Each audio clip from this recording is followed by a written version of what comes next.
Ano na pala mo ngayon sa pagsama-sama mo sa politiko, pinasok ka? Ano, gumanda ba buhay mo? Tay.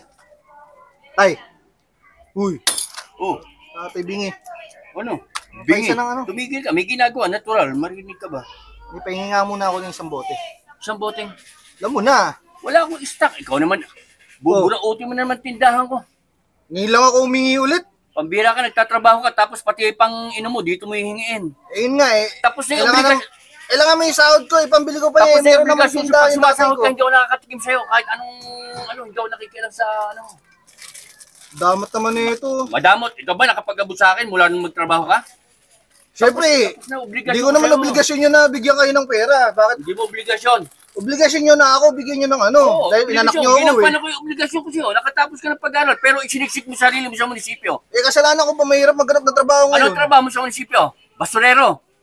Eh, yun lang yung binigay sa akin eh. Yung itsura mo, kaganda-ganda mo lalaking dami-dami pwedeng pasukan. Sa basura ka pa pumunta.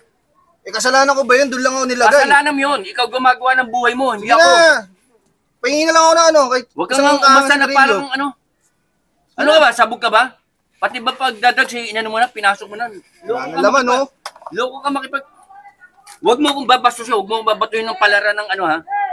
Isa lang ang hinihingi ko tayo. Wala nga stock. Ulit mo. Kahit naman pa paano eh, nakakabili naman ng mga kailangan ko ah. Oh, yun pala naman eh. Bakit pang inom sa akin mo kukunin? Kaya nga eh, kailangan naman yung sahod ko. Diyan ko pa, bibili ko pa ng ganyan, may tindahan naman kayo. Yung bang konting kikitain ko, kukunin mo pa. Nanghihingi ba ako sa inyo? Hindi lang ako dumaan dito. Para namang araw-araw ko dapat nga nanghihingi. hindi ka na lang duman. Mas mabuti pang parang wala na lang akong anak eh. Kaysa naman ganyan. Grabe naman kayo makapagsalita sa akin ah. Eh kasi pabigat ka eh. Unang-una kahiyan binibigay mo sa akin. Kung hindi pa sabihin lasing ka doon sa kanto, nakikipag-away ka. Sasabi pa ni ba, adik yung anak mo. Oh, nanggugulo doon.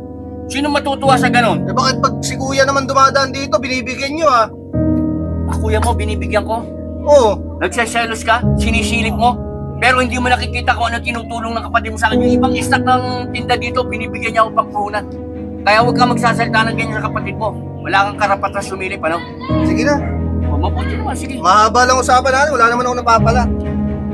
Pala, palain mo sarili mong buhay mo, ayusin mo buhay mo. Ano yung nakapala mo sa politiko mo? Sinayang mo lang yung effort ko ng pagpapaaral siya, tapos ganyan lang pala magiging buhay mo. Alam mo, hindi ako nahihirapan sa kalagayan mo. Nahihirapan ako, pero kailangan na't isip para matuto at tumitig sa sarili mo pa. Ako pa ngayon sisisiyo.